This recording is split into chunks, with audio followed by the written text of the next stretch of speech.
కనుచూపు మేరల్లో చూస్తా ఉంటే ఎక్కడ చూసినా జనమే ఉన్నారు. వెనకాన కూడా రోడ్డుపై వరకు జనాలే ఉన్నారు. ఆముదాల వలస అదరగొట్టింది. ప్రజాగళం అని పిలిపిస్తే ఆముదాల వలస అంతా కదిలి వచ్చింది. కథ ఉందో కథ ఉంది. యుద్ధానికి సిద్ధమా తమ్ముళ్ళు అని అడుగుతున్నా. ఇక ఇక్కడ ఉన్న డమ్మా బుస్ నేత పని అయిపోయింది. అతని ఆటలు, వేషాలు, డ్రామాలు 19 రోజులే తమ్ముళ్ళు. మనము కొట్టే దెబ్బకి, ప్రజలు కొట్టే దెబ్బకి ఈ డమ్మా బుస్ ఎమ్మెల్యే ఒరిస్సాకు పారిపోతాడు.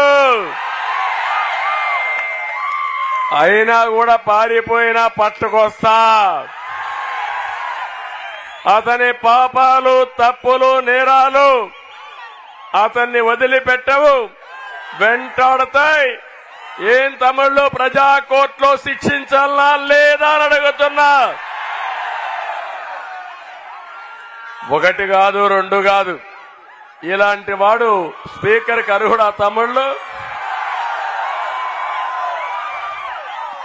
ఇంకో పక్క మీరు చూస్తే ఒక అసమర్థ స్పీకర్గా ఆ ముఖ్యమంత్రి ఏం చెప్తే అది చేసి, అతను ఒక సైకో, ఇతను కూడా ఒక సైకోగా తయారైపోయి అసెంబ్లీని పూర్తిగా అప్రతిష్ట పాలు చేసిన దుర్మార్గుడు ఈ డమ్మా బుస్ ఎమ్మెల్యే. ఇక్కడ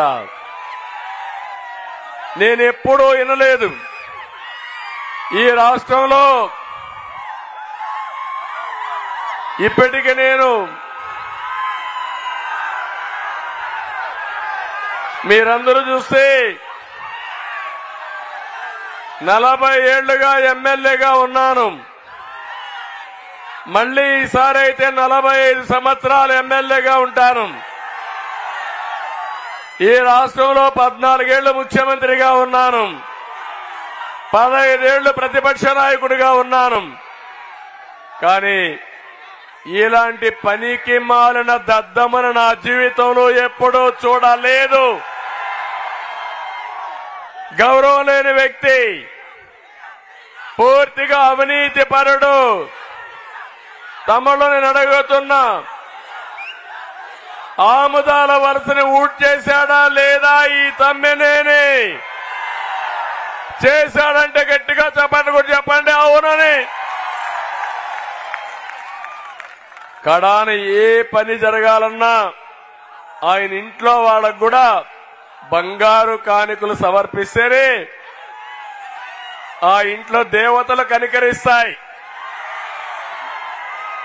అవునా కాదా తమ్ముళ్ళు?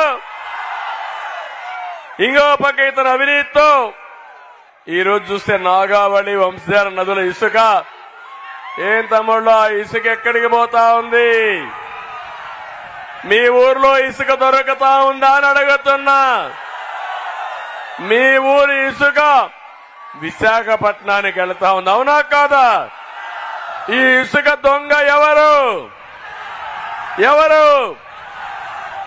ఇంకొక పక్క బదిలీల్లో కూడా స్థాయిని బట్టి 1 లక్ష నుంచి 10 లక్షల వరకు రేట్లు ఫిక్స్ చేసి వ్యాపారం చేసే పరిస్థితి వచ్చాడు. చెప్పేటివన్నీ నీతులు.